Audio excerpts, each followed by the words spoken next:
के चक्कर में नहीं पड़ता, मैं तो सिर्फ अपना कर्म करूंगा।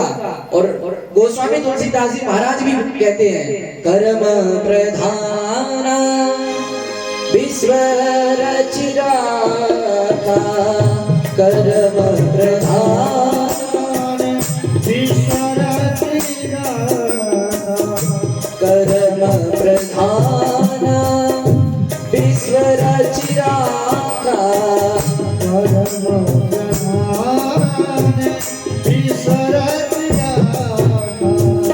जो जैसी करई सो तसी फल चाखा, जो जैसी करई सो तसी फल चाखा,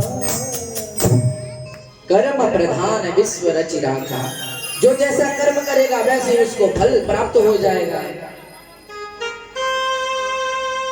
धर्मवीर कहते हैं कि धर्म पर चलने से वो धर्म का जो संवाहक है, जो सृष्टि को रचने वाला देवता है, वही धर्म है। क्योंकि हम कर्म करते जाएं, ना जाने कब हमारे कर्मों के द्वारा भगवान हमारे उद्धार कर पाए या नहीं भी कर पाए, लेकिन धर्म ऐसा है, धर्म आज आप करते जाओगे, जितने भी देर आप इस कथा में बैठोगे, निश्चित रूप से आपका ऊपर इतना समय नोट हो रहा है, लिखा जा रहा है कि आपने इतने समय तक आपने कथा सुनी। और आप कथा सुनेंगे तो कथा सुनते ही सुनते भगवान भी यहाँ आकर के विराजमान आपके हृदय में हो जाएंगे, वही आप सबको प्रेरणा देंगे। कर्म प्रधान विश्व रचि राखा, कहते हैं कि कर्मवीर जो था कर्म करता रहता था खूब, लेकिन भगवान का नाम नहीं जपता था। धर्मवीर जो है वो धर्म करता था। एक बार धर्मवीर ने एक आयोजन रखा और भगवान की खूब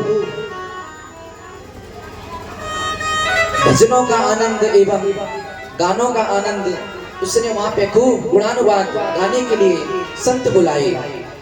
संत बुलाने के बाद में उसने पूरी समस्या सुनाई संतों को कि प्रभु ये मेरा कर्मवीर भाई है, ये बिल्कुल भी भगवान का नाम नहीं जपता, इसका कल्याण कैसे होगा।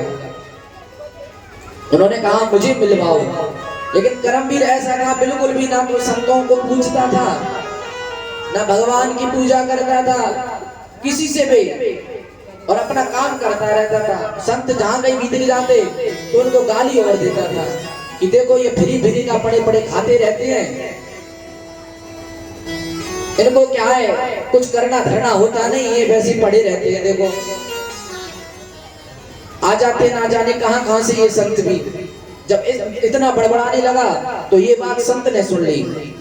संत ने धर्मवीर से कहा कि भाई धर्मवीर, ऐसा है अपने भाई से हमें मिलवाओ कैसे भी करके। अब उसका जो भाई था कर्मवीर वो जाकर के रूम में सो गया। अब धर्मवीर ने कहा कि महाराज वो तो गेट नहीं खोल रहा है, मैं जाकर बोला उसके लिए। तो वो कहता है कि नहीं खोल रहा है। महाराज कहते हैं कि भैया कैसे भी करके उसको समझाओ, खोलेगा गेट जरूर। नहीं खोलता है वो गेट। अब महात्मा कहते हैं कि सभी साधु जितने भी आए हैं मेरे साथ में सभी को भेज दो, अपने अपने स्थान को चले जाएं। सब चले जाते हैं, लेकिन जो महंत जी थे, हट्टे कट्टे महात्मा थे, उन्होंने कहा मैं रहूंगा यहाँ और मैं भी देखता हूँ कैसे नहीं है भगवान का नाम बोलता है। धर्मवीर को कहा। जब उसको लगा कि बाहर कोई शोर हल्ला और सत्संग नहीं हो रहा है संतों का, तो चलो अब गेट खोलना चाहिए और बाहर निकलना चाहिए। बहुत समय हो गया रूम में रहते हुए, कमरे में बंद। अब जैसे ही वो बाहर निकले को लगा, जैसे ही तुरंत महात्मा ने ऊपर बैठ करके वो छाती पे जैसे ही दो उसको चपाती लगाई, वो चिल्ला पड़ा महाराज तुम तो खा पी करके क्या मुझे मारोगे, कैसे भी करके